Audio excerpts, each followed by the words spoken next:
स्वाभिमानाचा आणि अभिमानाचा सर्वांसाठी ऊर आपलं हृदय भरून येणारा हा क्षण, हा जितका उंच झेंडा आहे तितकाच आपला आनंद आणि उत्साह तितकाच उंच उंच आहे.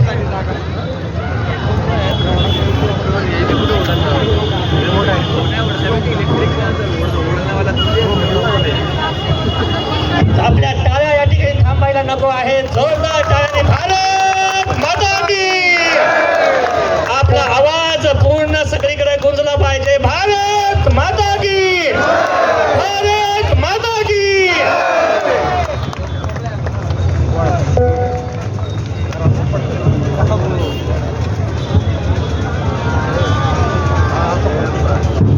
सुंदर असा हवेमध्ये हेलकावणारा हा जो ध्वज आहे तो आपल्याला स्वाभिमानाची, आपल्या अभिमानाची जाणीव करून देत आहे.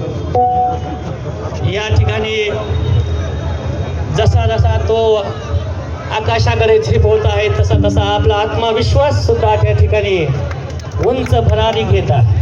निडरता, निर्भयता आणि स्वाभिमान जर कुठे असेल तर आपल्या ध्वजामध्ये आहे. ध्वजाचं या ठिकाणी ध्वजारोहण होत असताना त्याच्यामध्ये नक्कीच वाढ होताना दिसत आहे. अतिशय सुंदर या ठिकाणी सर्व उपस्थित मान्यवर वारजेतील खूप असे वेगवेगळे सर्व्हिसमॅन, रिटायर्ड ऑफिसर्स सर्व उपस्थित आहेत. त्या सर्वांचंही या क्षणी मी पुन्हा एकदा स्वागत करतो. दरवर्षी वारजेकरांनी अतिशय सुंदरपणे, अतिशय अभिमानाने या ठिकाणी खूप वेळ उभा राहून या ठिकाणी आपल्या ध्वजाला सलामी दिलेली आहे. राष्ट्रप्रेम, देशप्रेम आणि आपल्या भागाच्या विषयी असलेलं प्रेम या ठिकाणी व्यक्त केलेलं आहे. तेव्हा सर्वांचं पुन्हा एकदा नक्कीच